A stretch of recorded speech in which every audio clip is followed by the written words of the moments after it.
Section 24 আর section 25, এই দুটো প্রভিশনেই কিন্তু একমাত্র পুরুষরা তাদের ওয়াইফের কাছ থেকেও মেনটেনেন্স চাইতে পারে।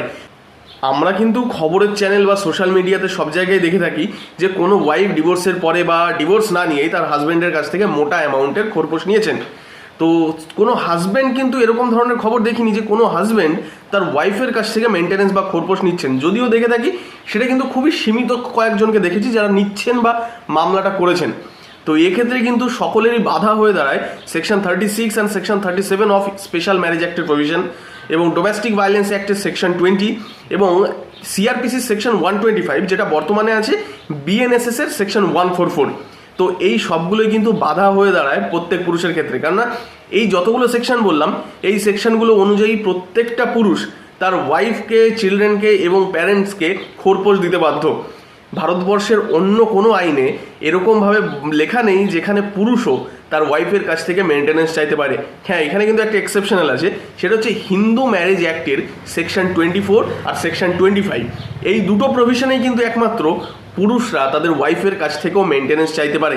তো এক্ষেত্রে কিন্তু এই আইনটা খুবই নিউট্রালভাবে বলেছে যে ওয়াইফ এবং হাজব্যান্ড দুজনেই কিন্তু মেনটেনেন্স চাইতে পারে অপর পার্টির কাছ থেকে। তো এক্ষেত্রে কিন্তু লিমিটেশনটাও মারাত্মক। প্রথমত এই আইনের সুবিধা নিতে গেলে আপনাকে প্রথমেই হতে হবে একজন হিন্দু, এবং দ্বিতীয় কন্ডিশন হতে হবে যে আপনার বিয়েটা যেন হিন্দু শাস্ত্র মতে হয়ে থাকে। আর যদি বিয়েটা যদি রেজিস্ট্রেশন হয়ে থাকে সেই রেজিস্ট্রেশনটা কিন্তু অবশ্যই as per Hindu marriage act অনুযায়ী হতে হবে।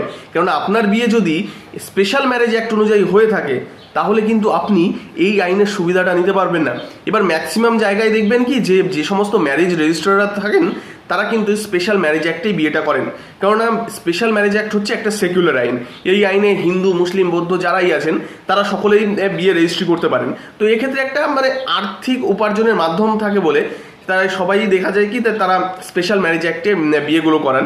এবার হিন্দু ম্যারেজ অ্যাক্টের রেজিস্ট্রার একটু কম পাওয়া যায়, তবে একটু খোঁজাখুঁজি করলে পাওয়া যেতে পারে।